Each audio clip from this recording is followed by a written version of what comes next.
Blessed morning to everyone, sa ating lahat po. Magandang umaga. Batiin niyo po ang inyong mga katabi, yung mga nasa kaliwa, nasa kanan, nasa likod. Sige po, tayo po tayo saglit. Kayo rin po na nasa online. Good morning, and you can also greet one another. Sige po, let's just stand up. Tumayo po tayo saglit. At bumati po kayo ng 5 hanggang 10 katao. Kahit i-high five nyo lang po sila, fist bump, and just say hi, God bless you, so happy to see you, so blessed to see you here. Sige po. Yan.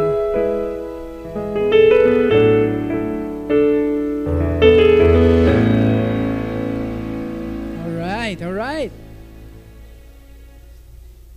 Talaga pong isang pinagpalang umaga muli ang ipinagkaloob sa atin ng Panginoon. Are you excited today? Ako excited ako kasi 71 days na lang. 71 days na lang, Pasko na. At 71 at saka 76 days na lang, birthday ko na. Ayan.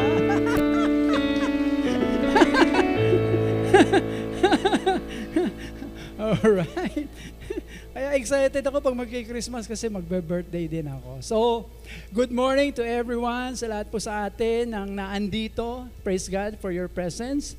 Naandito po tayo early. Alam niyo po, God is truly blessed, and I believe God is so happy to see you here. Naandito kasi bago pa man tayo dumating sa lugar na to, naandito na po ang Panginoon sa ating silid-sambahang ito. At handang-handa siyang pakinggan, tanggapin ang ating papuri, ang ating pagsamba, ang ating pag-aalay, ang ating pagbibigay ng ating sarili sa ating Panginoon. Palakpakan natin ang ating buhay na Diyos. Ina-acknowledge ko rin yung ating mga kapatiran na maagang dumarating para umattend ng kanilang mga post-encounter classes. Yan. Palakpakan natin ang Panginoon. Dahil as early as 8 o'clock in the morning, nag-aaral na sila. Talaga naman, ano? So, purihin ang Panginoon, maging sa ating guro na siya nagtuturo doon. Sister Eileen, thank you. At muli, nais kong batiin ang aking mother, Nanay Liling. Ayan. Hello. Hindi mo man ako nakikita, pero naririnig mo ako. Ayan. Mahal ka ng Emmanuel, mahal ka ni Lord, mahal ka namin. So, good morning. So, mga kapatid, it's really a great day that we can praise God. In spite of all the things that is happening around us. Ang daming kaganapan, di ba? Sa nakaraan linggong ito, meron na namang gera. Di ba? Hindi pa tapos ang gera sa Ukraine at sa Russia. Meron na namang bago. And interestingly, it's a war happening in Israel. At alam natin, pag Israel, magandang balita yan. Yung iba parang hindi kayo naniniwala magandang balita. Magandang balita po yan. Because everything that is happening in Israel, kasama po tayo dyan.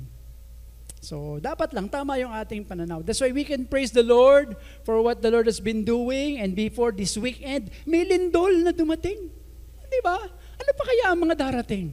Di ba? Very exciting, no? But sabi nga, pag ikaw ay isang mananampalataya, you should not be bothered by all of this. Yes, makikita natin, mararamdaman natin dyan, but when you begin to understand what is happening around us, all of this is under the sovereign act of God. Alam niyo pa, pag sinabing sovereign, God is over everything. God rules, God reigns, God is in control, mga kapatid, of everything that is happening. Kaya nga sabi sa Bible, di ba? These are just sign of the times. At alam natin, pag may senyales, ano ibig sabihin yan? Senyales ng pagbabalik ni Lord. Parang hindi kayo excited na magbalik si Lord, no? Yan ang ating pinakahihintay. Kaya nga, sige lang. Okay lang yan. But not only what is happening around us, but God is in control of what is happening in your life. No? Hindi ko alam kung ano pinagdaanan ng bawat isa sa atin itong linggong ito. Pero alam ko po, kahit sa akin, marami pong naging struggle, marami naging tanong, marami naging challenges na dumarting sa atin, pero still, we serve a God who knows what He's doing in our lives. And He cares. And He cares.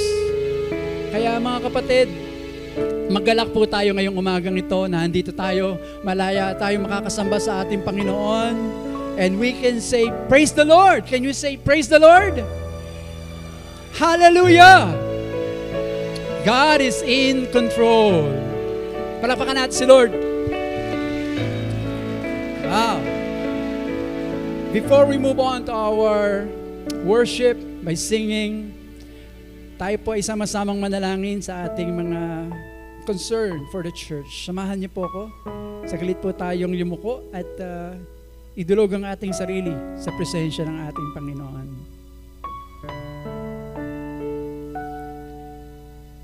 Ama naming Diyos, maraming salamat.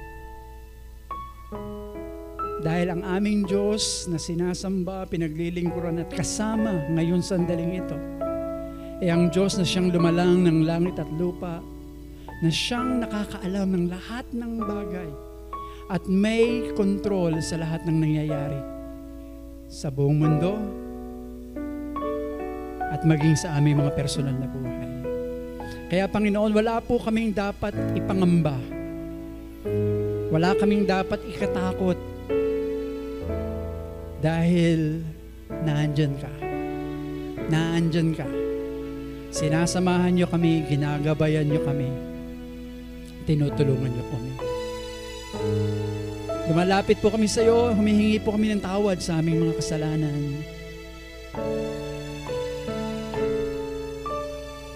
Nakikita mo, nilalaman ng aming puso.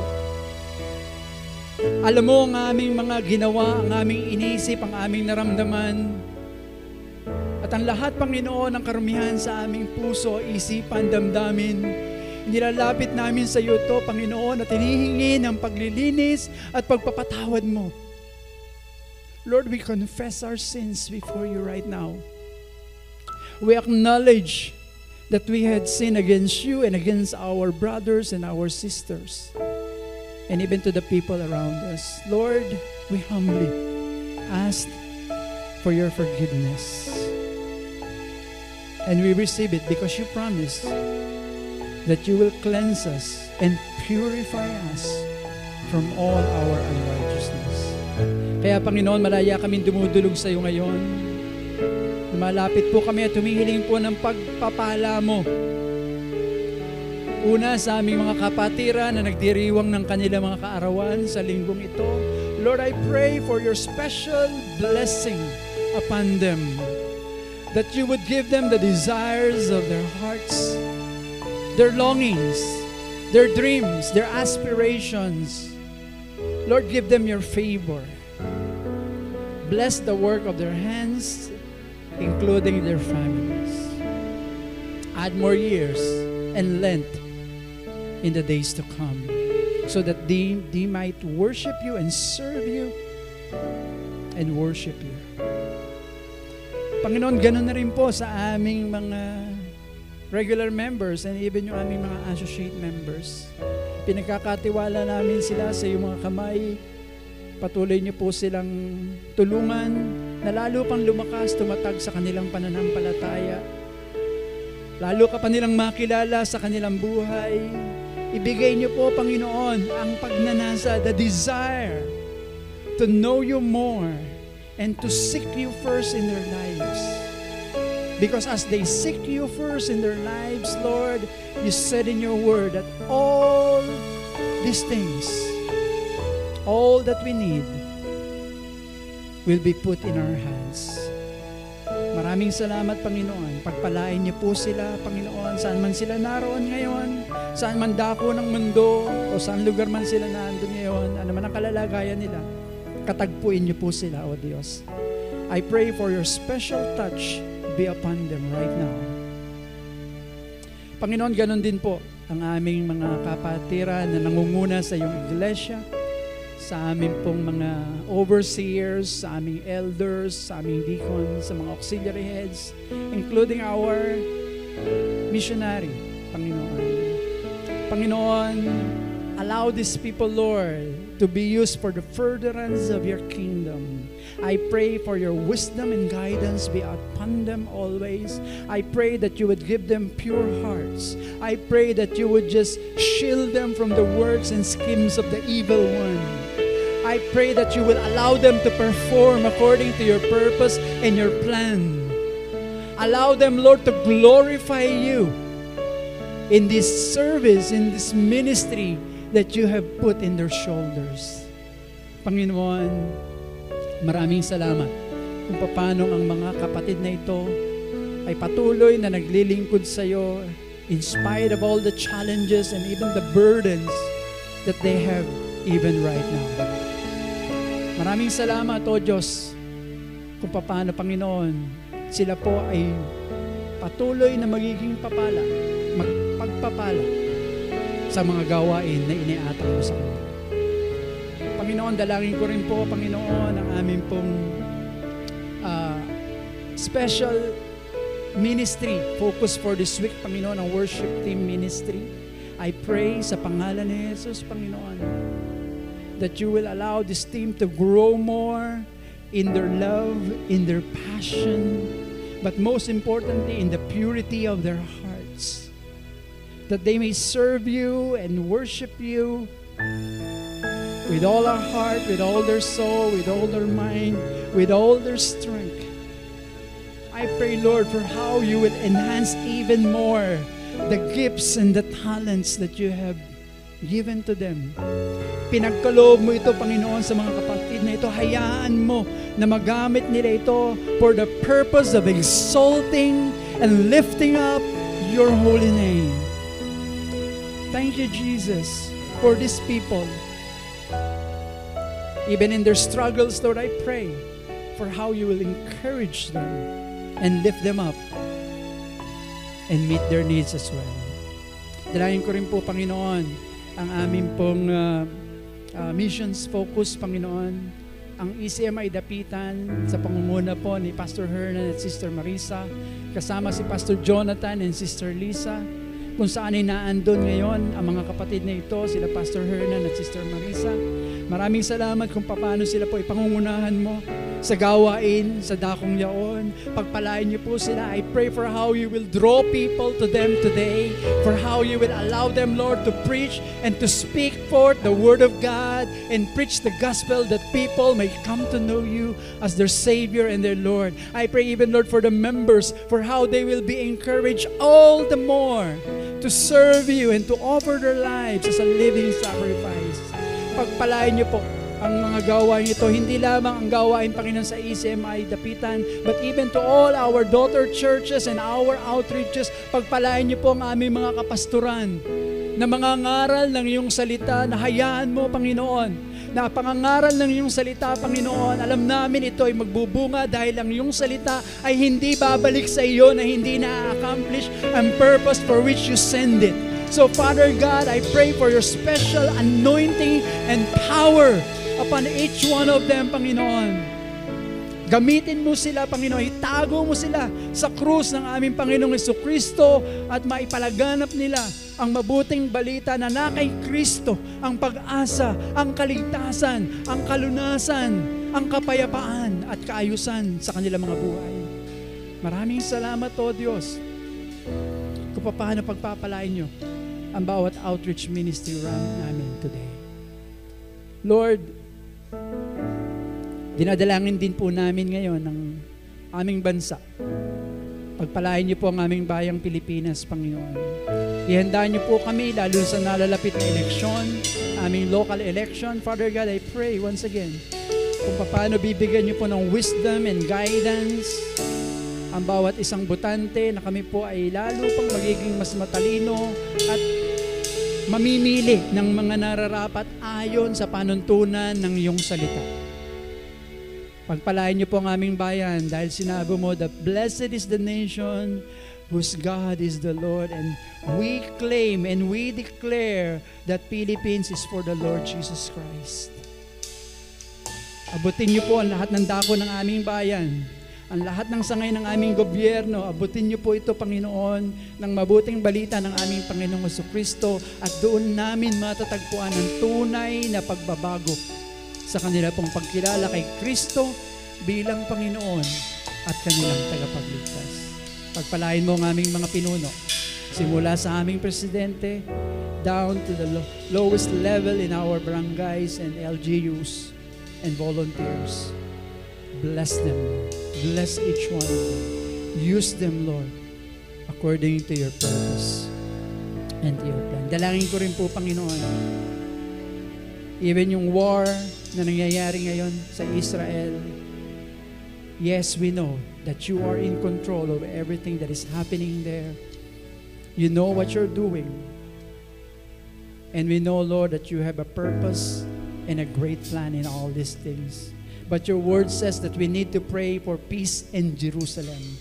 Kaya, Panginoon, dalangin po namin ang kapayapaan sa bayan ng Jerusalem sa pangalan ni Jesus. We pray for your hand to work swiftly, na yung talagang mangyayari at mangyayari according to your plan and to your purpose. Dalangin ko po ang comfort and peace, Panginoon, dun sa mga namatayan on both sides, on the Israel side and even on the Palestinian side, lalo na yung mga civilian. Meron din kami mga kapatiran, Panginoon, na nasawi from the Palestine, hindi lamang sa mga Israelite, but to all of them, Lord, hayaan mo na ito po ay lalo pang magbunsod ng kanilang pagkilala at paglapit sa aming Panginoong Jesucristo. We know that your hand is upon what is happening right now. We thank you also, Lord, for how you will bless yung aming pong ministry sa mga kapulisan. Patuloy na paglaganap nito, patuloy na pagbabago sa pangangaral ng iyong salita. Week after week, we pray for all life coaches in the entire Philippines, Panginoon, na mas lalo pang lumaganap ito sa buong bansang Pilipinas tungo sa tunay na pagbabago ng bawat isang police officer na magkaroon sila ng Diyos sa kanilang buhay. Panginoon, maraming salamat. We claim your answers and your response to all these prayers dahil alam namin, Panginoon, dininig niyo po ito, subalit ipinagkakatiwala namin sa iyo ang lahat ng ito ayon sa iyong kalooban, ayon sa iyong layon, ayon sa iyong takdang panahon. Panginoon, lumalapit kami sa iyo ngayon. Handang-handa na po kaming sumamba sa iyo. Ready na po kami, Panginoon, itaas ang nag-iisang pangalan na dapat naming sambahin, ang pangalan ng aming Panginoong Jesucristo. Kaya, Panginoon, patuloy mong ihanda ang puso ng bawat isa, Panginoon. Continue, Lord, to work in our hearts, in our lives. Give us the joy. Give us the enthusiasm. Lord, ipagkaloob niyo po sa amin ang energy even right now in the purity of our heart, Panginoon, that we will lift up the name of Jesus, the name that is above all names. Lord, tanggapin niyo po ang aming papuri. Tanggapin niyo po ang aming pagsamba. Ito po ang aming dalangin sa pangalan ni Jesus. Ang lahat ay magsabi ng Amen at Amen.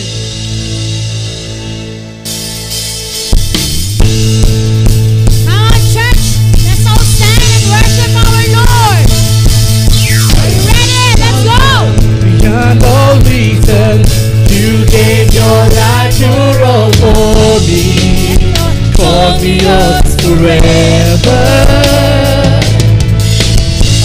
The merciful love, I found hope, I found all I need. You're all I need.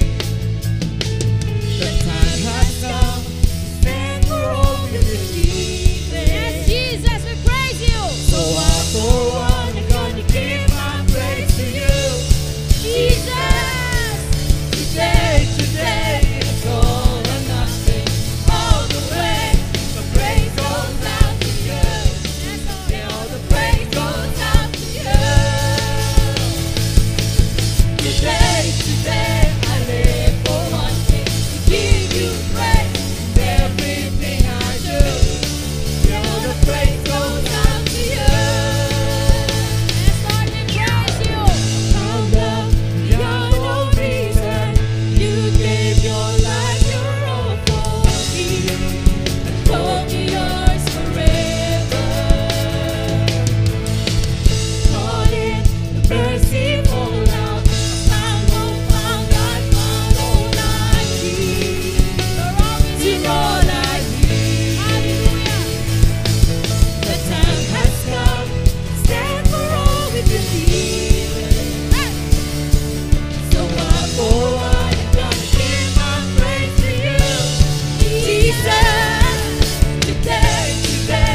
13 and 14 says, be on your guard.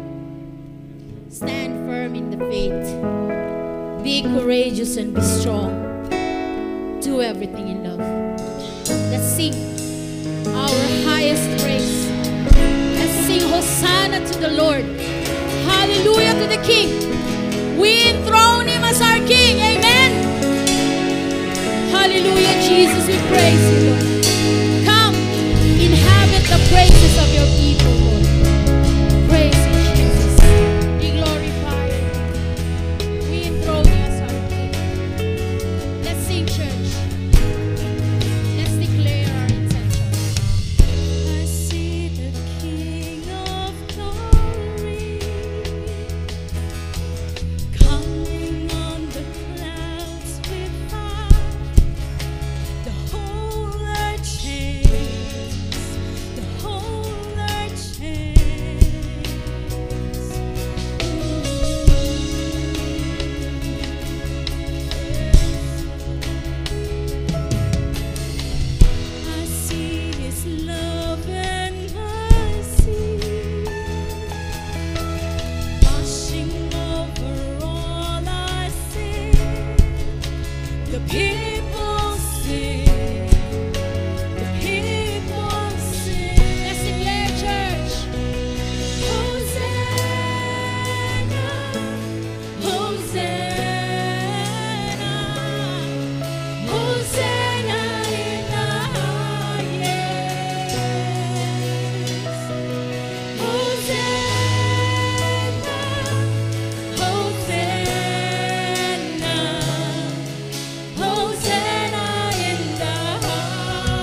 We enthrone you for all season.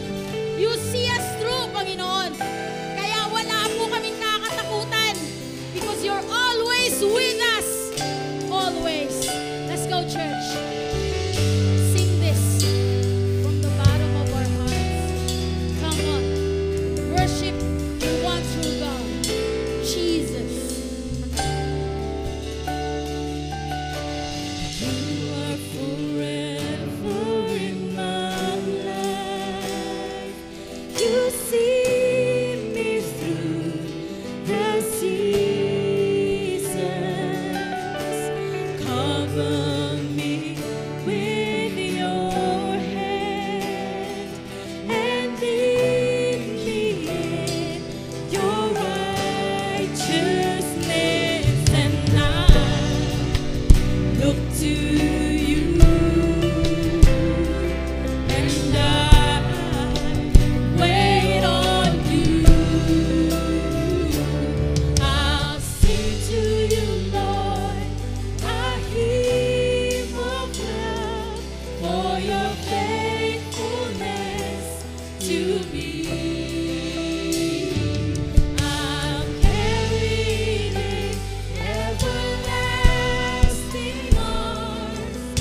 You'll never let me go. Through it all, I am forever yours. We are forever yours. You are forever in my life. You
You never let me go through it all. Our consistent God, our faithful God, our loving God, our Jesus, our Messiah.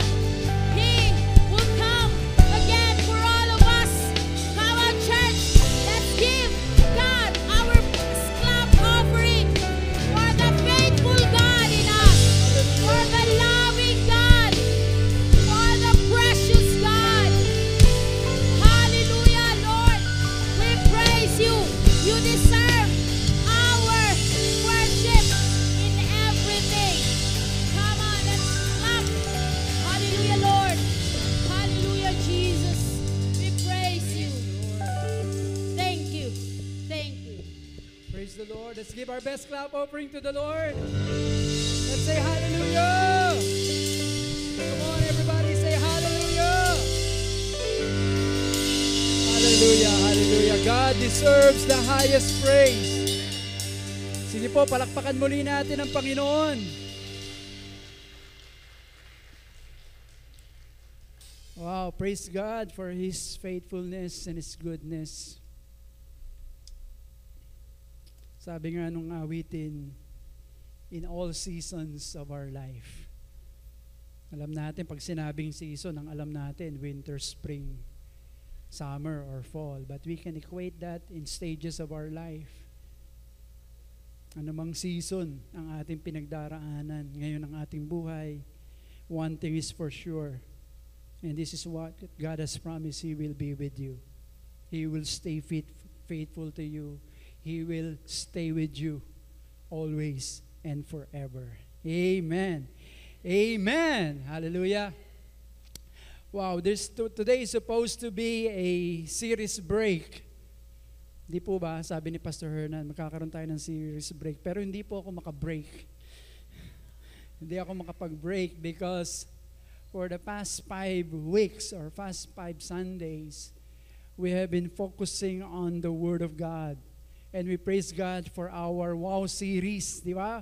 WOW 2 series. Una yung ating mga outreach pastors and yung nakaraang 5 linggo ay tinalakay po ng ating senior pastor on consecutive messages focusing on the Word of God, the Bible, di ba? And I was so blessed and I was so inspired. I don't know. How about you? Are you blessed? Are you inspired because of the Word of God? Alam niyo po, that's why I asked Pastor Hernan, dapat po may ibang topic na ibibigay sa akin. Sabi ko, Pastor Hernan, allow me to preach and continue on the Bible. That's why our sermon today is entitled Maximizing the Power of God's Word. And this is inspired by those past messages. And let me run to you yung ating nakaraang 5 linggo ng sermon on the Bible. Kasi malamang sa malamang hindi nyo na naalala yan. And the first message is how we know the Bible is God's Word. If I will challenge you right now, how would you explain that in one word? Ang haba kasi nung title. How we know the Bible is God's Word. What's one word that you can explain with that title? Anyone? Inspiration. Or credibility of the Word. Yung second message natin, that's why that first message, how we know the Bible is God's Word, it is because of the inspiration of the Holy Spirit and it gives credibility to the Word of God. Secondly is how we know the Bible is complete. It speaks of what? The integrity of the Bible. It is solid. It is whole. It is complete. Walang kulang. And then how we know the Bible is forever kept pure and true. One word. Anyone? It speaks of the reliability of the Scripture, of the Bible. And then next is how we know the Bible, what the Bible means. Oh, ito. In one word. What does this message Naku, magagalit si Pastor Hernan sa atin. Wala tayong nakuha sa mga... Kasi as I was going back to this message, I was listening, I always want to capture it into one word so that I can easily remember that message. So the first message is about the credibility of the Scripture. The Bible is complete, speaks about the integrity of the Bible or the Scripture, how we know the Bible is kept pure and true, the reliability, and how we know what the Bible means. It speaks of the simplicity or the clarity of the Bible. And then finally, how we know the Bible is all we need. Madali ito. It speaks of the letter S, sufficiency of the Word of God. And I was so inspired by all these messages. And I begin to think, then how can we maximize the power of God's Word in our life? Because we know that the Word of God has absolute power and authority over everything, especially in our lives, sa ating mga buhay, mga kapatid. And today we will see the necessity of the Bible, that without it or negligence of the Word of God in our lives is detrimental. Ano ba yung detrimental? Delikado sa atin ito, to our daily life as followers and believers of the Lord Jesus Christ. So before we continue, let's come to the Lord in prayer. Father God, we commit to you this time of our study of your word as we worship you through your word. Lord, thank you so much for all the messages that you have already placed or imparted in our hearts. Thank you that we know that your word is credible. Thank you that your word has integrity. Thank you for your word is reliable. Thank you that your word is simple and easy to understand. And thank you for the sufficiency of your word in our lives. Today, as we come to you, we ask once again for how you will speak to us as we open your word. How you will speak to us in a very personal way. And again, challenge us and understand and fully be able to experience the full benefit that is in your word. I ask also for how you will anoint your servant as I speak your word. Ikaw lamang ang mataas at mabigyan ng kalawalatian. Ito pandalangin namin sa pangalan ni Jesus. Amen. Amen. Amen. I want everybody to please stand as we read our passage this morning. It's found in Hebrews chapter 4, verses 12 to 13. Let's read this together. Ready? Begin. For the word of God is living and active, sharper than any double-edged sword. It penetrates even to the dividing soul and spirit, joints and marrow.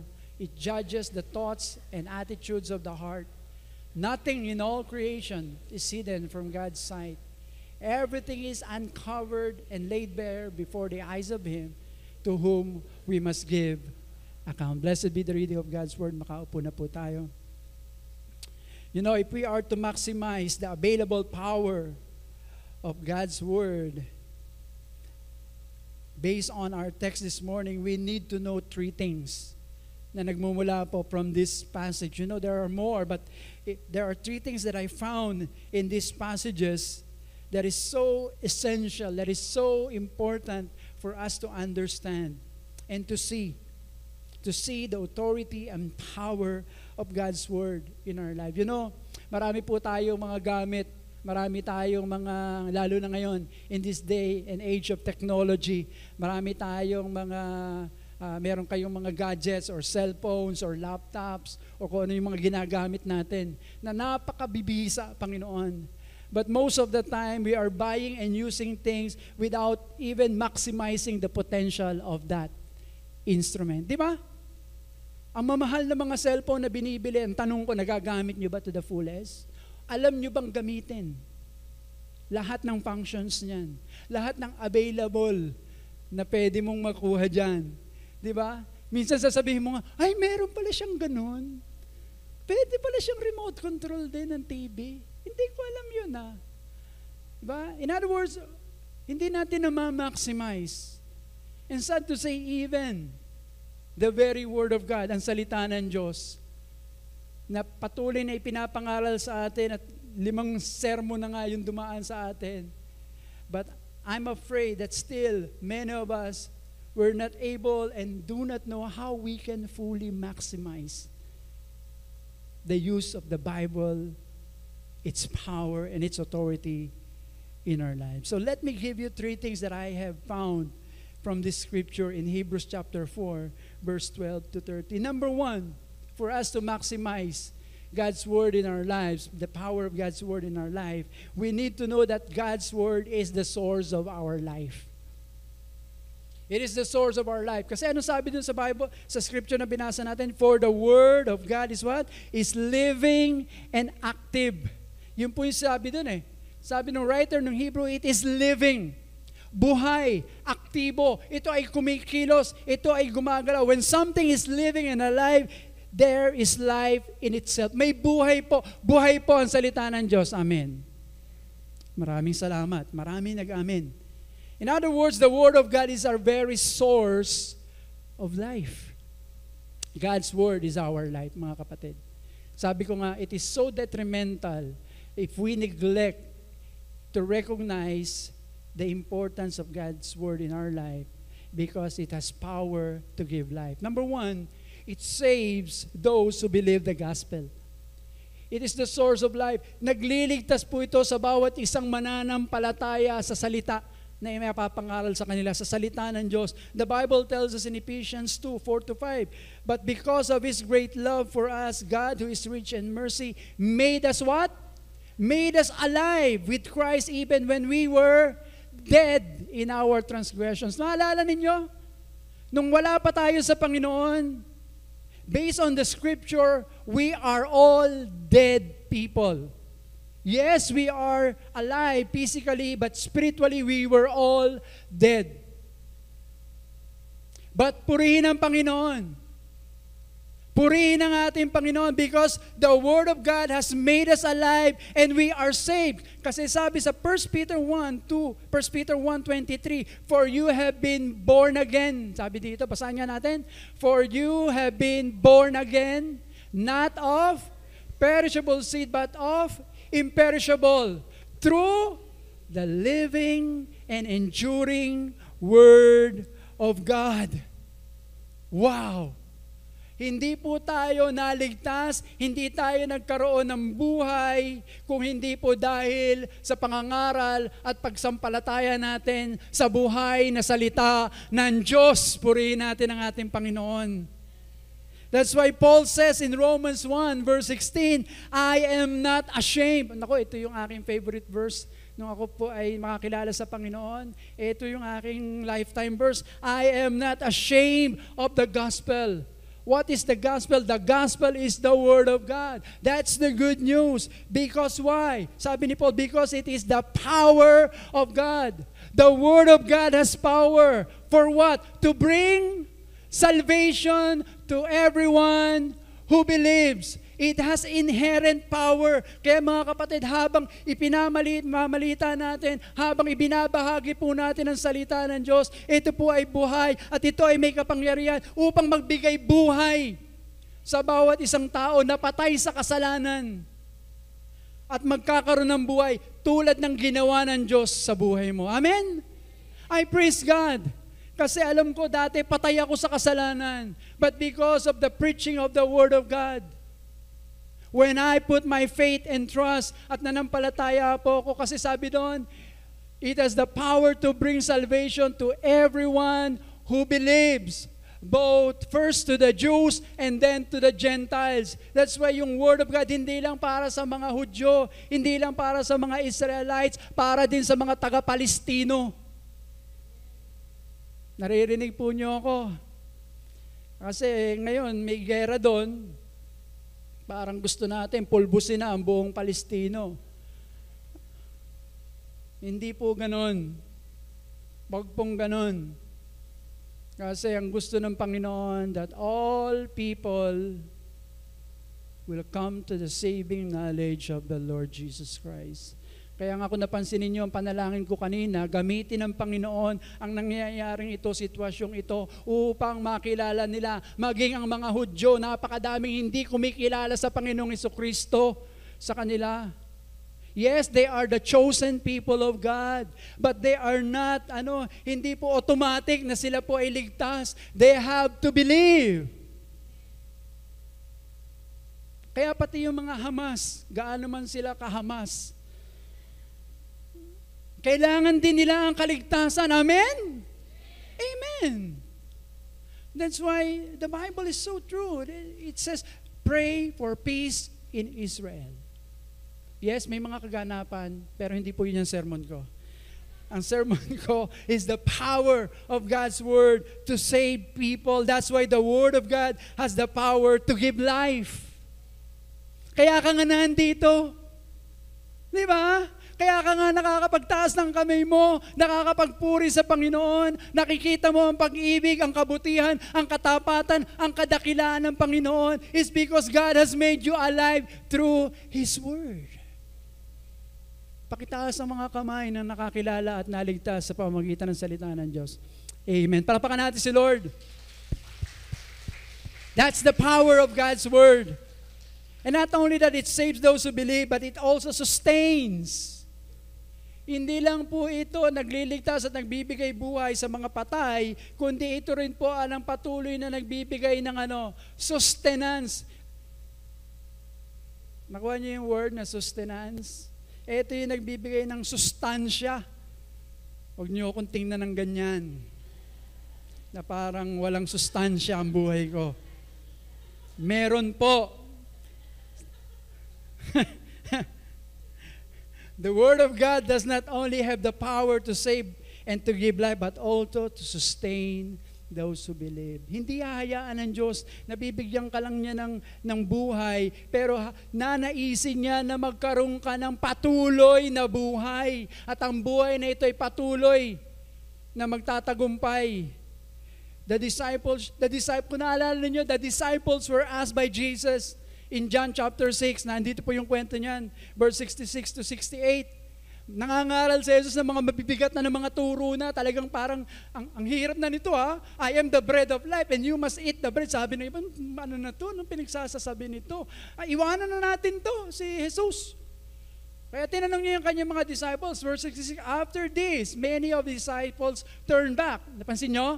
And no longer walk with Him. Iniwan si Jesus. Kaya sabi ni Jesus, so Jesus said to the 12, sabi niya, o kayo, do you want to go away as well? Gusto niyo na rin bang umalis? Ito yung gusto ko kay Peter. Si Peter, di ba, very impulsive. Ito yung laging may sagot agad eh. Sino ako? Ikaw ang Kristo. Wow, grabe ka, Peter. Pinagpala ka, pinahayag sa'yo ng Diyos. Di ba si Peter? Pero meron din siya mga kapalpakan. Pero ito yung mga defining moment sa buhay ni Pedro. Sabi ni Peter dito, sabi ni Jesus doon sa 12, do you want to go away? Walang makasagot. Ito na naman si Pedro, Lord, to whom shall we go? You have the words of eternal life. Wow! Parang sinasabi ni Pedro, Panginoon, kanino kami tatakbo? Hindi ka namin pwedeng iwan. Ang mga salita mo ang aming buhay. Ang salita mo ang siyang nagbibigay buhay. Maging buhay na walang hanggan. At kung wala ang iyong salita, wala kaming buhay. Actually, that is what Peter is saying to Jesus. You have the words. Nakita nyo how Peter recognizes the importance of God's Word. Totoo, naging follower mo kami, naligtas kami, sumusunod kami sa iyo, may buhay kami, pero ang buhay na ito ay hindi magpapatuloy. Ang buhay na ito ay manghihina, manlulupaypay, mawawala kung wala ang iyong salita. We cannot leave you. That's why later on, Peter wrote in 1 Peter 2, chapter 2. Nasusundan nyo? Si Pedro. Sabi niya sa 1 Peter chapter 2, like newborn babies. Ano tinuturo niya dito? Yung bang mga sila, yung mga baby natin dito, marami na tayong babies dito, di ba? Sila Ipa, ang dami nila. Parami sila ng parami, praise God. Magpakarami kayo. But sabi dito, yung mga bagong nakakilala sa Panginoon, like newborn babies, tulad ng mga bagong silang crave. Sabihin nyo, crave. Pag sinasabing crave, ano pumapasok sa isip nyo? Pagkain. Di ba? Huwag kayong tumingin sa akin, di kayo magugutom. Crave pure spiritual milk. Why? So that by it you may grow up in your salvation. Crave, sabi ni Peter, mag-crave kayo. Magkaroon kayo ng intense desire, intense longing. You must have that hunger and thirst for the Word of God. Or else, mababansot ka sa pananampalataya. Di ba? So that you may grow up in your salvation. So if you want to be strong, become strong, healthy, masigla ang iyong pananampalataya sa Panginoon, you need the Word of God. Sa salita ng Diyos tayo kumukuha ng sustansya or sustenance. At ito po ang nakakalungkot. A lot of Christians nowadays are spiritually malnourished. Nakatingin na naman kayo sa akin.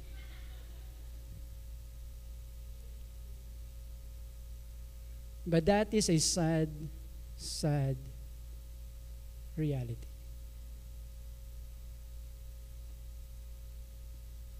Someone said, you are what you eat. Totoo. Totoo yan physically, but it is also true spiritually. Not because God failed to provide food, but we failed to crave for it. Naandito yan eh. It has the power and authority to save lives, to bring life, to sustain life. But why is it that we are not maximizing that power and authority that is in it? That's why we need to feed on the Word of God. Kung paano tayo ay kumakain ng ilang beses sa isang araw, hindi ko na kayo tatanungin.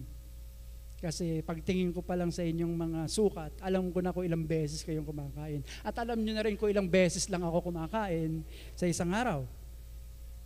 But, but speaking on the Word of God in your life,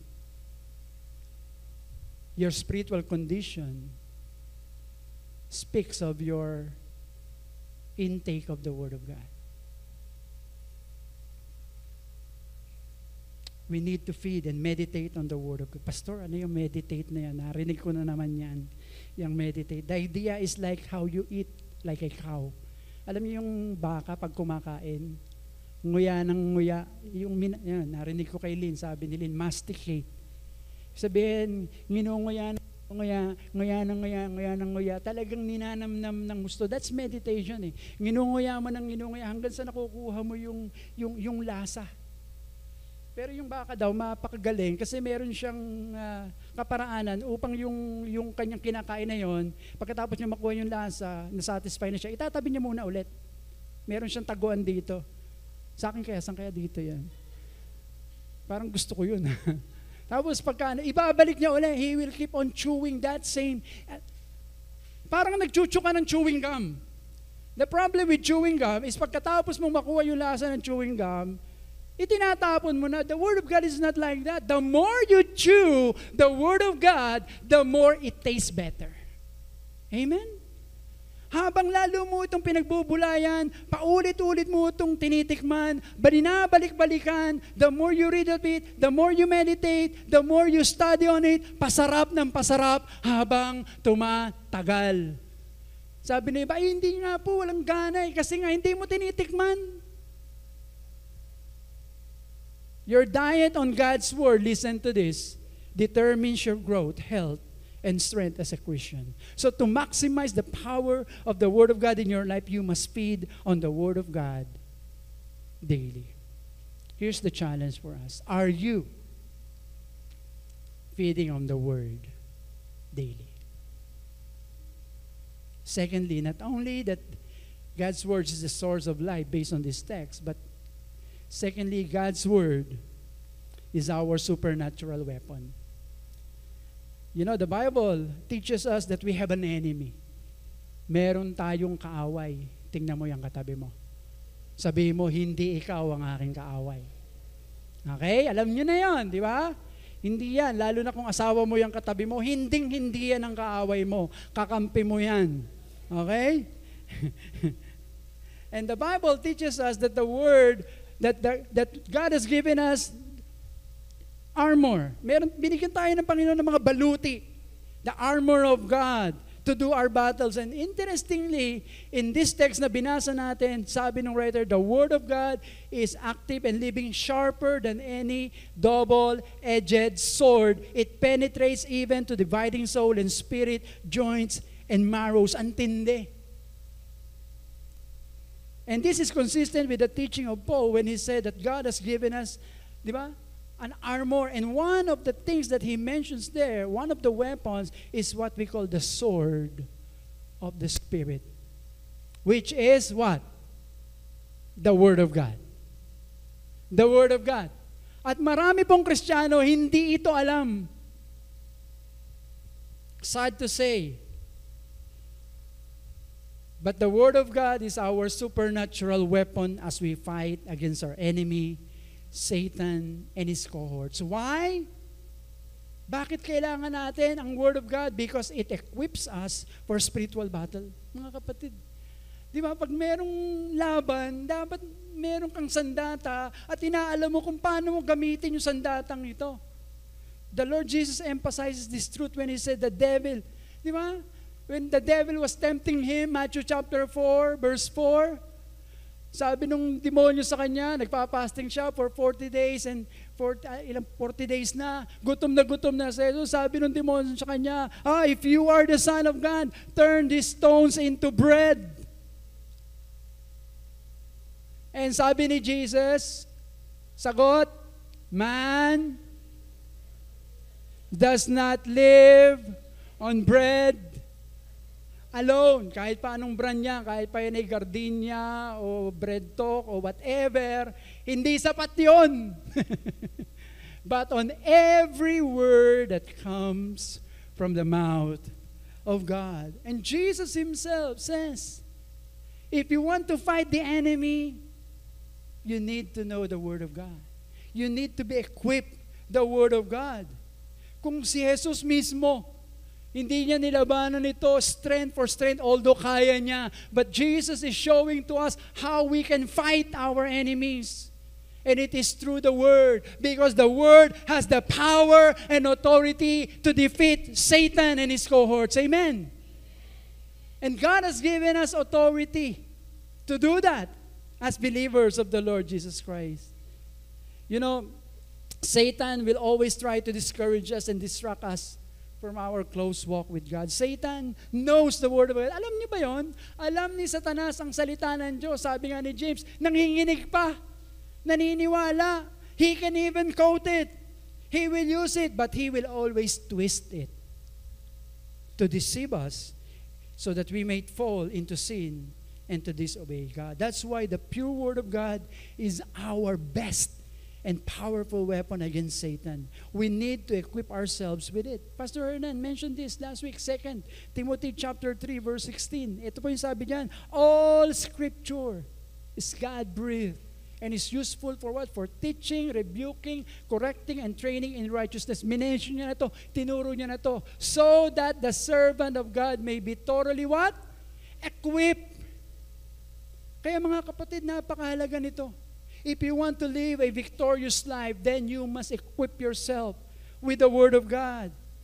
It is our most powerful weapon na pwede natin gamitin to be able to battle against Satan. Not only that it equips us for spiritual battle, number 2, it eliminates strongholds in our life. You know, alam niyo po, may mga stronghold. Ano ba yung stronghold? A hold that is strong. Huwag na natin pahirapin yung mga napakasimpleng mga salita. Di ba? Matinding kapit. Alam mo na yan. Yung kasalanan matindi ang kapit sa'yo, yung, ano ba yan? Hindi na lang ako makahulagpos. Hindi ako makaalis dito. Hirap na ako dito. But the Word of God has power to set you free. Amen? Jesus said, you will know the truth, but knowing does not only pertains to knowledge, but if you will obey, if you will do, if you want to experience the Word of God, then you have to obey it and you will be free. But you have to know it at first. The Word of God has the power to destroy and expose Satan's lies and deceptions in our life. Kaya nga sabi ni Prophet Jeremiah, is not my word like fire? Para na kayo nag-AGR nito, ganito ginagamit natin sa AGR. Ano? Is not my word like fire, declares the Lord, and like a hammer that breaks a rock in pieces? That's how powerful the Word of God is. Therefore, remember this, if you are a Christian or profess to be a believer, a disciple of Jesus, then you are at war. Ang gera po, hindi nangyayari lang sa Israel ngayon. Ikaw mismo may gera ka diyan sa kalooban mo. Sabi nga ni Paul, yung mga bagay na gusto kong gawin, hindi ko magawa. At yung mga bagay na ayaw kong gawin, bakit yun ang aking ginagawa? Romans chapter 7. You can read that. Why? The reality of spiritual warfare. And we can only do battle with the Word of God. Even as God's Word is powerful and available, if you don't have it, it's nothing. But even if you have it, but you don't know how to use it, sayang. Parang isang napakagandang laptop lang yan or computer with all the specs na ando na lahat, ang pinakamataas na specs na ibibigay sa'yo. But if you don't know how to use it, you cannot maximize the power that lies within it. Same thing with the Word of God. That's why the question for you today, are you fighting with the Word of God? Baka sinusubukan mong harapin sa sarili mong lakas ang pakikibaka sa kaaway. Kapatid, let me tell you, we will fall. Because Jesus Himself showed us an example. Use the Word of God. That is our supernatural weapon. Thirdly and last, God's Word is our sure guide. God's Word is our sure guide. Finally, the writer of Hebrews teaches us that it judges the thoughts and attitudes of the heart. In other words, the Word of God evaluates. Alam ng salita ng Diyos. Siya yung nakakapag-evaluate. Sabi nga, pag tumingin tayo sa salita ng Diyos, para tayong tumitingin sa salamin. Para makita mo kung sino ka sa harap ng banal na Diyos. It guides us into righteousness and holiness of life, mga kapatid. That's why sabi nga dyan, at the end of Hebrews 4, verse 13, nothing in all creation is hidden from God's sight. Everything is uncovered and laid bare before the eyes of Him to whom we must give an account. Alam ng Lord, we will give an account. That's why He scrutinizes us and He wants to guide us into the right paths. God's Word is our guide. Two ways that the Word of God guides us to make right and godly living and choices in our life. Number one, it convicts us of our sin and wrongdoing. Ito po yung nagko-convict sa atin. Pag sinabi ng salita ng Diyos na ito ay mali, ito po ay mali. Kailanman ang mali ay hindi magiging tama. At ang tama, kailanman ay hindi magiging mali ayon sa salita ng Diyos. Kahit pa sabihin ng mundo na halos ng lahat ng tao ay gumagawa nito, nothing is being made right. Hindi nagiging tama ang isang bagay dahil ginagawa na nakararami. Mali pa rin yun kahit na lahat ng tao ay gumagawa ng bagay na to at sinabi ng salita ng Diyos, mali yan, mali yan. Diyan po tayo nadidisip ng kaaway. Di ba? Akala natin, okay, hindi, ito na, kanya-kanyang conviction na lang. No! If you are a believer of the Lord Jesus Christ, our conviction should be based on the Word of God. Pag sinabi ng salita ng Diyos, mali yan, mali yan. Pag sinabing kasalanan yan, kasalanan yan. At pag tayo nag-confess ng kasalanan, hindi wholesale. Naintindihan nyo? Ano yung, alam, yung mga nagbebenta dito, alam yun eh, yung wholesale. Bultuhan. Pag magsisi, Lord, lahat ng kasalanan ko. Eh, nung ginawa mo, pa isa-isa, di ba? Pero kung mag-confess ka pa, bultuhan, Lord, lahat ng yan ha, alam mo na yon. No. The Word tells us that if God says that your lying is a sin, then that is a sin, and then you must confess it. Di ba? The Word of God teaches us that we need to conceal our sin. Tama? Pag nagkasala tayo, ang turo ng mundo, itago mo yan, conceal it. But the Word of God teaches what? To confess it. Di ba? The Bible tells us that we must confess this. When we sin, the world teaches us that remorse is okay. No, the Word of God says repentance is what will solve your problem. We need repentance. People will say, it is just an accident. Pag nagkamali, it is just an accident. But the Bible calls it abomination. When we sin, we sometimes call it a blunder, but God calls it a blasphemy. People say it is an error, but it is from the Word of God, it is enmity. We say it is infirmity, but the Word of God tells it's iniquity. We call it weakness, but the Word of God, it's wickedness. We need the Word of God as our guide, mga kapatid. At dito po tayo, mahalaga po ito. If we are to maximize the power and authority of God's Word in our life, then we need the Word of God to be our guide, especially in making decisions, in choosing between right and wrong, what is righteous and holy, what is godly, and what is ungodly. That's why the psalmist says, I have hidden your word in my heart that I might not sin against you. Not only that it convicts us of our sin and wrongdoing, it conforms our character to that of the Lord Jesus Christ. Dito po tayo nauhubog. Ang salita ng Diyos ang magiging gabay natin kung paano tayo magiging kawangis ng ating Panginoong Jesucristo. And that is the goal of the Lord, of God in our life. Di ba? Romans chapter 8. Yun po yun eh. That's the end goal of God. Na tayong lahat ay maging kamuka at kawangis. Kahalintulad. Hindi tayo magiging Diyos, but in character. I'm talking about the character. Kapatid, second point na. Para makita nila. It conforms our character to that of the Lord Jesus Christ. That's why the Word of God teaches us in Psalm 119 verse 105, your word is a lamp to my feet and a light to my path. You want to be conformed? You want to become like Jesus?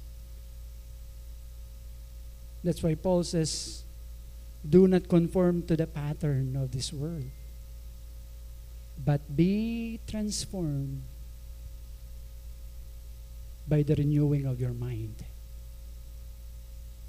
Then you will be able to test and approve what God's will is, His good, pleasing, and perfect will. How do we change our mind? By having the mind of God through His Word.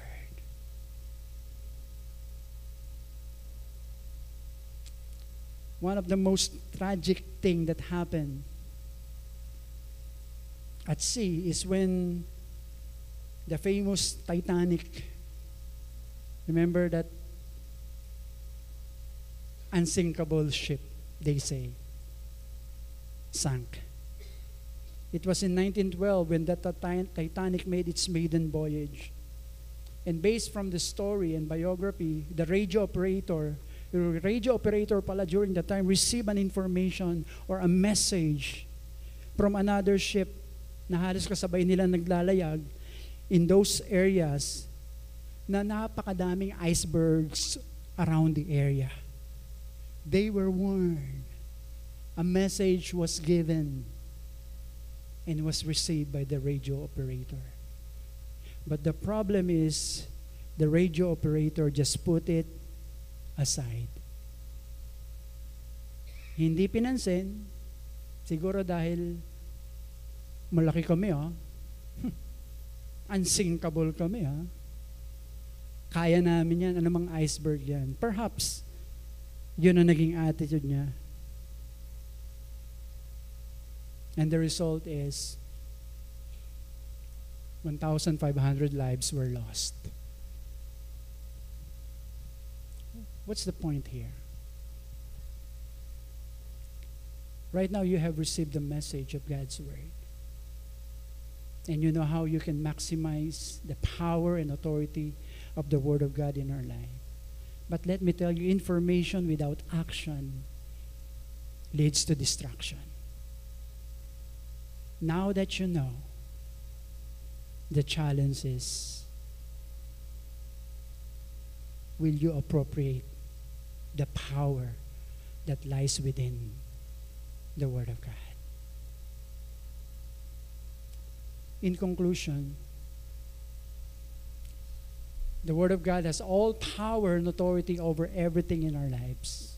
And that's why the Bible should be our supreme and final authority for our faith, for our life, for our practice as believers and followers of the Lord. Therefore, if the Word of God is our source of life, then you must feed on it consistently. And if the Word of God is our supernatural weapon, then we must fight with it confidently. And if the Word of God is our sure guide, then we must follow it carefully. That's a very simple message for all of us. But that is also a great challenge. And that's how we can maximize the power of God's Word in our life. Let's bow our heads right now. Oh Lord, again, your Word is so simple.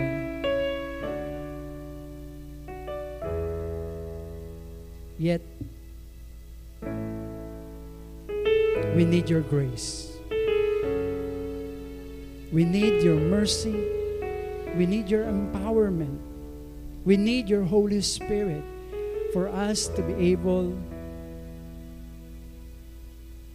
to maximize the power of your Word in our life. That's why, Lord, right now, nagpapakumbaba po kami sa iyong harapan.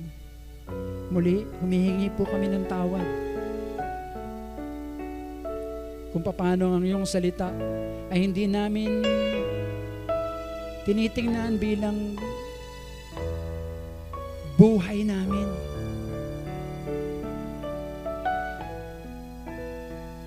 Patawad po dahil iniisip namin minsan kaya namin to.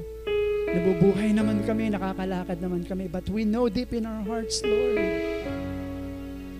nakulang kami, salat kami sa iyong mga salita na siyang tunay na nagbibigay ng lakas, na siyang tunay na nagbibigay sa amin ng katatagan sa mga pagsubok na aming mga daraanan, nagbibigay ng tamang pananaw, nagbibigay ng tamang desisyon at gabay sa lahat ng pagkakataon at sa panahon ng mga pagsubok at pakikibaka sa buhay. Alam namin na ito ang aming pinakamabisang sandata. Lord, thank you that you have provided your Word for us. Not only the written Word, but even the living Word, Jesus Christ, who dwells and lives in our hearts through your Holy Spirit. Kaya, Panginoon, wala po kaming dahilan. Kailangan namin talaga lang magpaubaya at magpasakop sa iyo. Panginoon, nandito po kami ngayon, ang iyong mga anak. Kami na nagsasabing kumikilala kami kay Jesus bilang sarili naming Panginoon at tagapagligtas, na kami ay naligtas sa pamamagitan ng pangangaral ng iyong salita. Panginoon, hayaan mo na sa araw na ito, muli, Panginoon, pinagtitibay namin ang aming pananalig at pananampalataya sa iyo at sa iyong salita na siyang aming buhay, na siyang aming sandata, na siyang aming gabay habang kami ay naandito sa lupang ito. Pagpalain mo ang iyong mga salita na nahasik sa aming mga puso ngayon. At hayaan mo kami na lumago, tumatag, at magpatuloy sa aming pananampalataya. I want to end this with a challenge. Because they say that a lot of people miss heaven by 24 inches. Paano nangyari yan, Pastor? Kasi nakapakinig ng salita ng Diyos, pero hanggang dito lang, hindi bumaba sa puso. For the Word of God to take a lifeless person to be alive in Christ Jesus, you have to believe and receive the Word of God in your life. Kaya kung hindi mo pa ito nagagawa, kapatid, at naandito ka o nandiyan ka sa online, kapatid, sabi ng salita ng Diyos, believe on the Lord Jesus Christ and you will be saved. If you confess with your mouth and believe in your heart that Jesus Christ is Lord, that He died for your sin, you will be saved.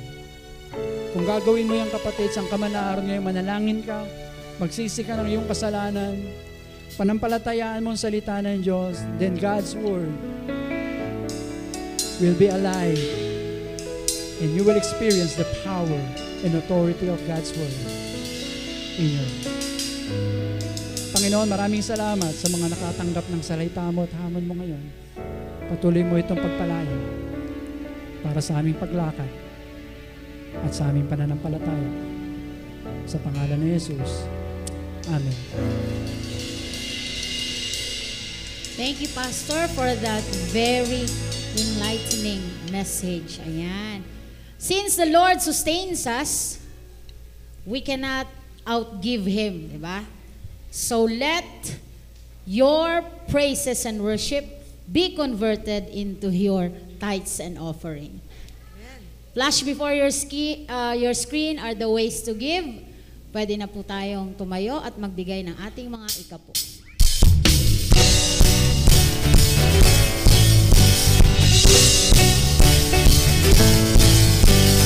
You are God, and we lift you up. We keep singing, we keep praising, we won't stop.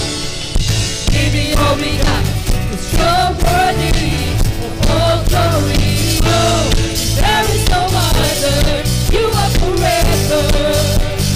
Lord over all, there's nobody like you, no one beside you.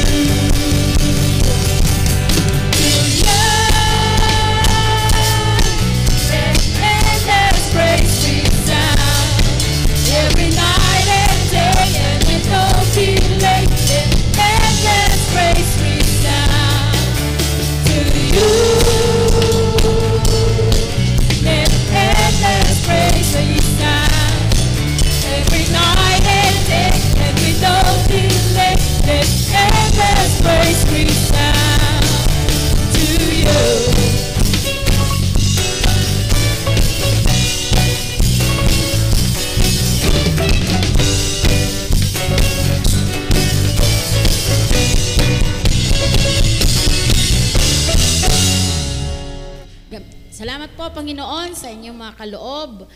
Binabalik po namin ito para sa ikalalago ng inyong iglesia. In Jesus' name we pray. Amen. Amen.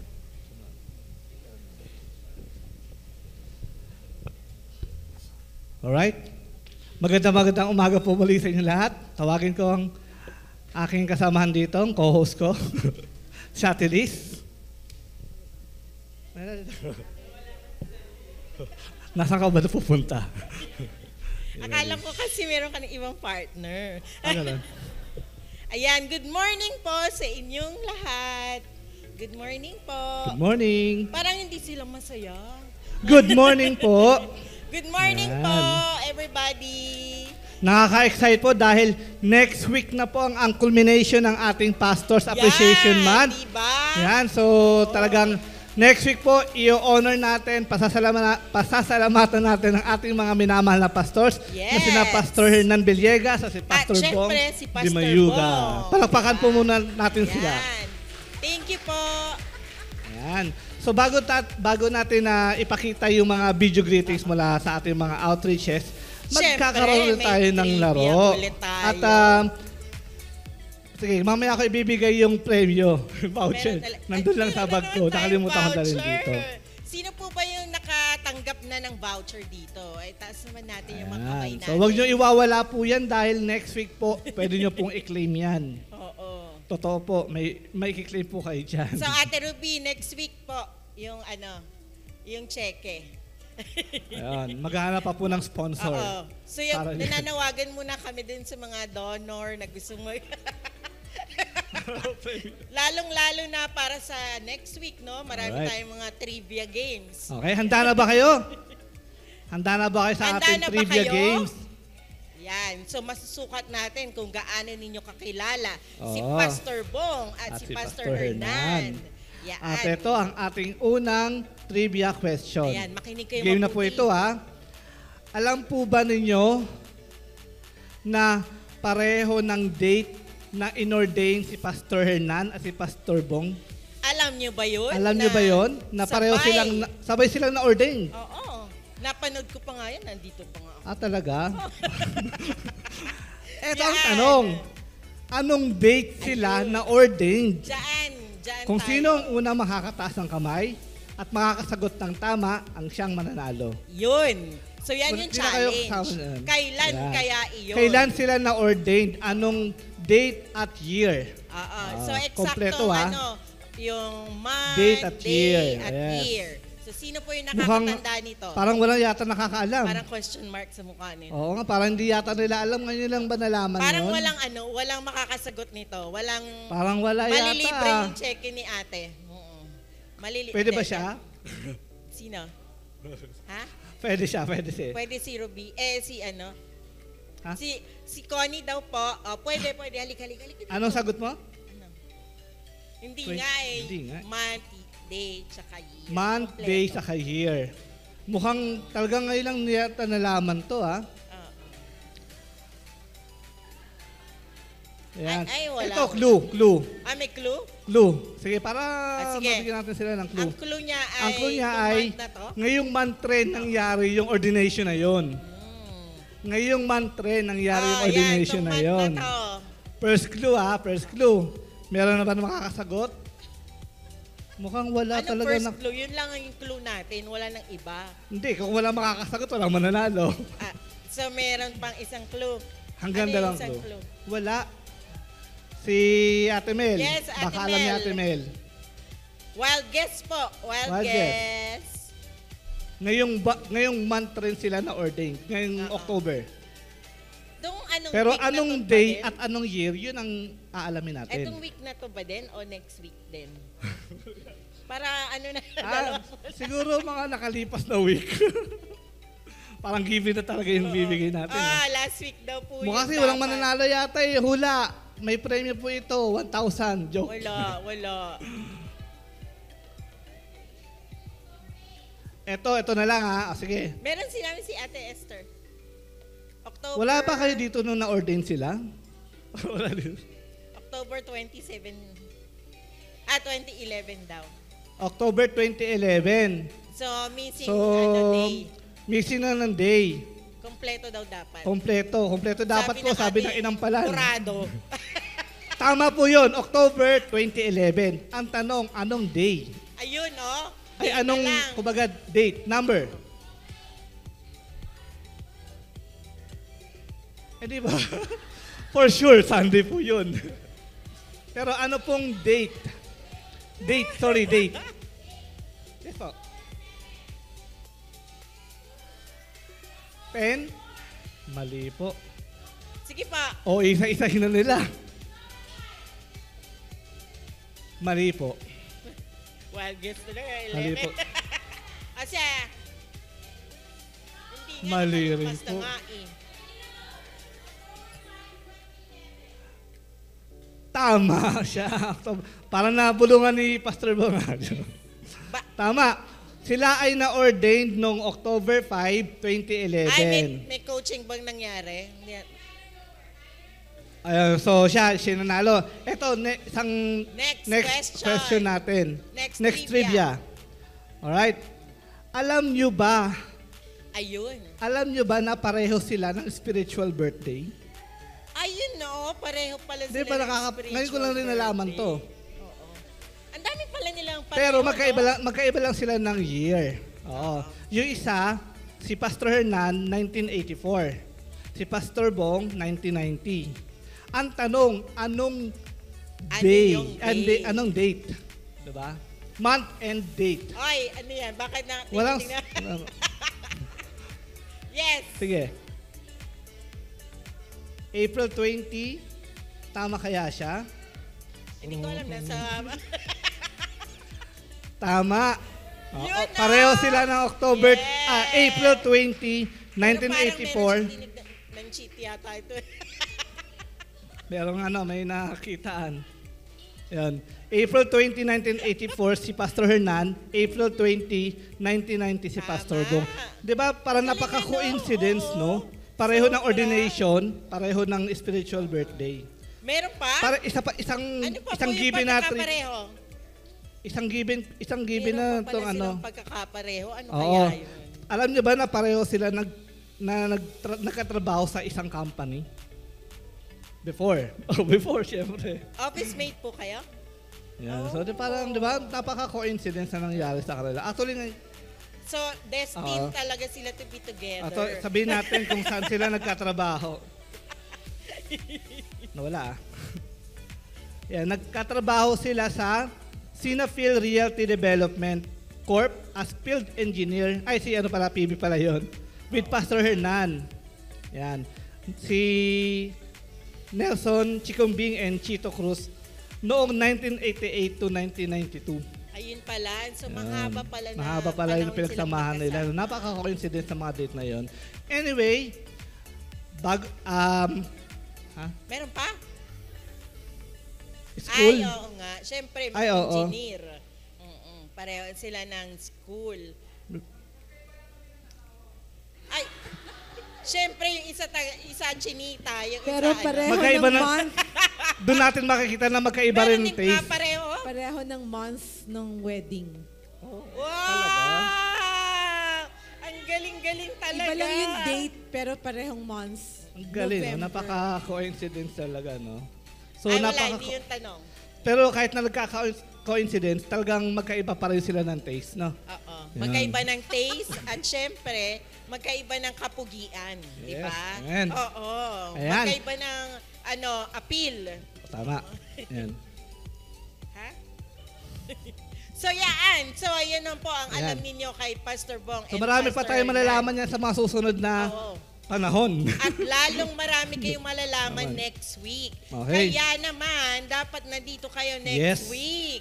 Dahil Oo. marami tayong mga sorpresang Ibibigay. ihahandog para sa ating mga pastor. At syempre, next week, mapapakita nyo sa kanila kung gaano nyo sila na-appreciate Yes. sa pagdalo ninyo. Kaya kailangan mas mapuno pa dapat wala tayong mga bakanting upuan, di ba? Okay. So, asahan namin kayo next week sa ating culmination para sa ating Pastor's Appreciation Month.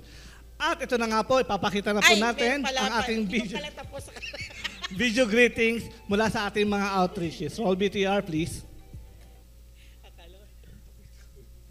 Good day po sa inyong lahat, mga ka-Emmanuelites.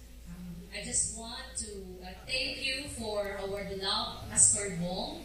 Pastor Bong, thank you for your going above and beyond to fulfill your role as our pastor. Thank you for being a fabulous and wonderful teacher of the Word of God, who being so passionate mentor to all of us. Your life is such an encouragement to all of us. God bless you more, and may the Lord continue to use you in His kingdom. Pastor Bong, Happy Pastor's Appreciation Day. For our pastor, senior pastor Hernan Villegas, nais po namin ibigay ang aming tribute for our Pastor's Appreciation Month. Bilang isang senior pastor, Pastor Hernan has been steadfast and faithful shepherd. Palagi po nila kami ginagay bilang mga pastors, no? Ako din dito sa Dipolog. Ang kanyang pag-aruga or his love and dedication his commitment to the ministry, his unwavering faith, and his tireless effort have been a source of inspiration to all of us. Through his teaching, sermons, and pastoral care, he has enriched our spiritual lives and helped us grow in our faith. Lalo na po, nung nag-umpisa kami dito sa Dipolog, no, Pastor Hernan, maraming salamat po sa mga follow-up niyo sa amin, yung mga prayers mo, at marami pang iba, no, yung pag-encourage mo sa amin bilang mag-asawa, kami Lisa, at kami umabot po sa taong ito dahil po sa biyaya ng Panginoon at ginamit kayo. God use you na aming senior pastor na palaging ginamit ni Lord to nurture us and help us. Maraming pagkataon na kami ay nangailangan ng mga tulong. Ano-ano man yung mga tulong na tanggap namin dahil yun sa love ng aming senior pastor, no? Pastor Hernan. So, again, this year, all of us sa Emmanuel Church Dipolog, gusto namin ipaabot sa inyo ang aming appreciation. Pastor Hernan, Happy Pastor's Appreciation Day! Yay! Good afternoon, Emmanuelites, Makati. Kami po ay bumabati ng Happy Pastor Appreciation Month sa inyong lahat. Pastor Bong, thank you for your dedication to serve the Lord. May the good Lord bless you and your family. Again, from ECMI Buliran, Happy Pastor Appreciation. 1, 2, 3, go! Ang anak ng tao ay naparito upang hanapin at iligtas ang nawawala. Lucas 19 verse 10. Ang ECMI Buliran ay isa po sa mga nahanap at nailigtas sa tulong po ng ECMI Makati. Sa pangunguna ng ating mga butihing pastor, again, Happy Pastor Appreciation. 1, 2, 3, go! Happy Pastor Appreciation! Magandang hapon po, ECMI Makati. Kami po ang ECMI Conception Kids Ministry na bumabati ng Happy Pastor Appreciation Day, lalo na po kay Pastor Hernan. Maraming salamat po sa mga tulong na ibinibigay niyo sa amin sa pagmamahal po. Ngayon, and kami po ulit ay bumabati ng Happy Pastor Appreciation Day. So, sana po natin, magandang umaga po muli sa ating lahat. Sa pangmong ito, ating pong pinag-ibig, no? Pastor Appreciation Month. Ako po ang nakatasan at isang karangalan na mapapit ng ating muling head pastor na si Pastor Hernan at si Pastor Bong na Happy Appreciation Month. I personally appreciate all the things that you are doing, especially sa ministry. Hindi nyo lang po alam na dahil sa matyagang pananalangin at paggabay sa amin, sama si Pastor Tito. Kasabi ko pong muli nabuhay ang aking pananampalataya sa ating Panginoon. Mula nang mawala ang aking mahal na ama, na siyang gumagabay sa akin, sa aming mga kapatid, sa pananampalataya. Pagkaramdam ko ay naligaw ako o nangis ako ng ganda. Ngunit salamat po at kayo ay aming nakilala. Salamat po sa walang sawang pagtuturo, pagkagabay sa amin upang lalo mapalapit sa Panginoon Jesus. Salamat kahit na malayo kami ay pinipilit kung mabisita kami. Kumustahin pag alam ko kami ay may pinagdadaanan. Pinagdadaanan pagsubok at higit sa lahat, salamat Pastor sa pagsama sa mga kapatiran sa inyong mga panalangin. Masasabi kong hindi kaya kong basa ng salita ang inyong mga ginagawa. Ngunit, hayaan niyo sa munting bati namin sa inyo ay maramdaman mo na pinapalagaan ka namin. Kaya, muli, Pastor, Happy Pastor!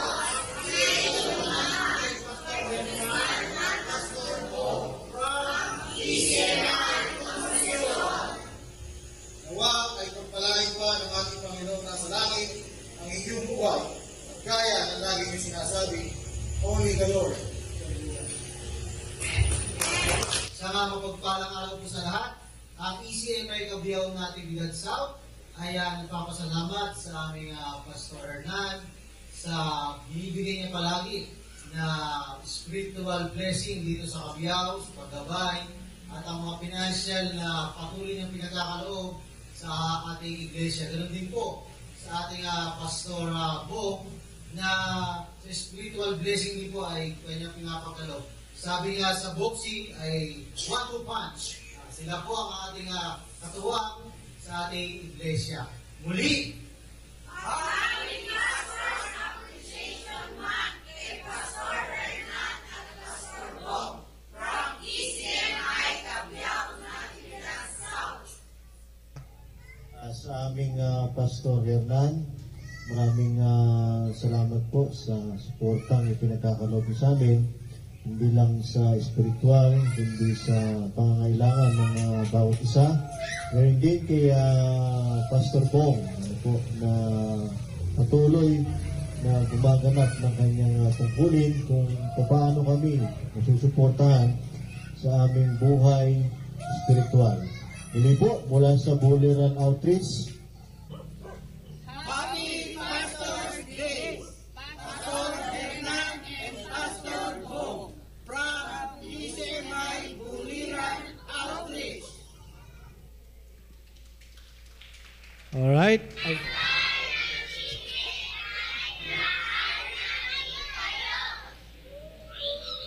We would like to appreciate our beloved pastors, Hernan Villegas, as well as Pastor Bong de Mayuga. You are such a blessing to ECMI San Mateo. Salamat sa inyong pagmamahal, pagpapagal, sakripisyo, dedikasyon, at patuloy na pagsuporta sa paglago ng SMI San Mateo. We are so grateful to have you.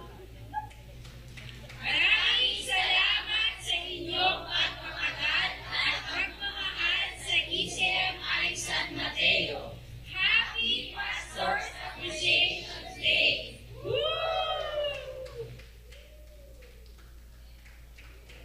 Ayun, Yun. talagang Tapos na talaga to. nilahat na talaga nila, no? Talagang ang lahat ng outreach. Praise God, ang dami nating outreaches na, no?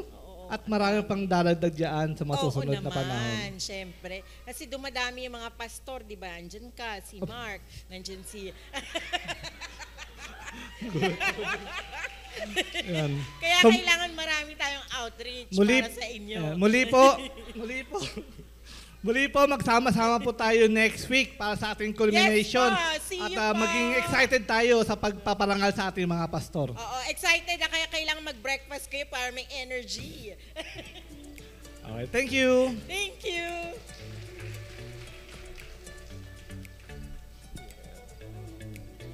Thank you, Hermie and Liz. So, first, bago po tayo mag-closing prayer, let me just batiin ko po yung ating guest this morning na si Elvira Jaime. Elvira Jaime. Nasaan si Elvira? Diyan. Ayun, hello. So, thank you for coming. Invited sila ni Pingoy. Tsaka ikaw din, bro. Anong pangalan mo? Anong name mo? Emmanuel. Oh, tama-tama. Taga-Emmanuel ka. So, welcome kayo dito sa Emmanuel. And thank you for coming. Invited sila ni Pingoy. And alam namin na bless kayo ng salita ng Panginoon at babalik kayo muli dito next week. Amen? So, important announcement natin. So, next Sunday na po yung ating Pastor's Appreciation. Pero wag po kayong pumunta dito dahil Pastor's Appreciation. Pumunta po kayo dahil kay Lord. Okay? Nakakahiya naman po kay Lord. Pumunta kayo dahil sa amin. Hindi po yun. Dapat kay Lord po ang unang priority po natin. And then, after ng ating Pastor's Appreciation, yung ating pong Old Testament Live Teachers Training. So, pinamamanik po to those who are available to attend this and magpaparegister po nito. Sabi ni Pastor Hernan, i-contact nyo lang po siya kasi meron po yung 1,750 na training fee. So, parating nyo lang po ang inyong desire to be able to attend this training. And then, of course, yung ating Encounter Weekend. So, napaka-importante po nito, yung ating Encounter Weekend. And yung ating e-leaders meeting on November 5, Take note po sa lahat ng e-leaders. And then, church planning na po natin sa December 3. Ang bilis ng panahon. Church planning na po natin yan. Children's Family Day. Meron Children's Family Day. Sa October 31, holiday yan. Baka naman. Ayan. Ayan. So, Dawn Prayer, October 21. So, next Saturday na po ito. Ang ating October 23, 5 a.m. po yan via Zoom. So, abangan nyo lang po sa ating group chat ng ACMI Official. Yan, official. And then Zoomvergence po muli natin, November 8 na po yan, 2020. 7 p.m. pa din. So, wala na, meron pa tayo. Generation, ayun, yung ating youth service, Generation for God, G4G, October 22, next Sunday din po yan. Bagong time slot, 12 to 2 p.m. na po ito. No, hindi na 1. 12 na po ito. So, again, yung ating mga kabataan, mga parents, dalhin po natin yung ating mga anak dito na makadalaw. Makasama po sila.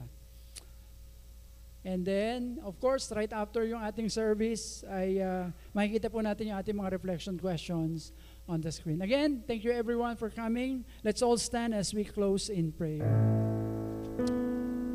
Let's pray. Father God, maraming salamat po for gathering us once again and for giving us the challenge. And again, the inspiration of your word. Maraming salamat, Panginoon, that all of these things that is in your word is available for us as we have faith and trust in the Lord. So Lord, again, pagpalain po yung mga anak sa lugar na ito, Panginoon, maging sa aming paglabas. Dalangin ko po, Panginoon, kung paano kami po ay iyong papatubayan at gagabayan. Iingatan niyo po ang bawat isa as we go back to our respective homes. Ingatan niyo po kami. Hayaan mo na magtuloy namin ma-enjoy ang araw na ito, to be able to relax, to refresh ourselves and to rest, and also to reevaluate our lives once again, so that we can walk according to your purpose and plan, and your favor be upon us for the whole week. Dalangin ko po ang bawat isa na may mga karamdaman, ang mga kapatiran po namin na hindi nakadalo dahil meron po silang karamdaman sa pangalan ni Jesus. Dinadalangin po namin na kagalingan, abutin niyo po sila ng iyong mapagpala at mapagpagaling na mga kamay. Pagpalain niyo rin po ang bawat pamilya na represented here today. I speak blessing upon blessing be upon each one of them. Sa pangalan ni Jesus, Panginoon, muli amin pong daranasin, amin pong makikita ang kamanghamanghang bagay na gagawin niyo po sa amin for the rest of the week. The Lord bless you, the Lord keep you, the Lord make His face to shine on you and be gracious to you. The Lord turn His face toward you and give you peace. Amen and amen in Jesus' name. The time has come, stand for all we believe in.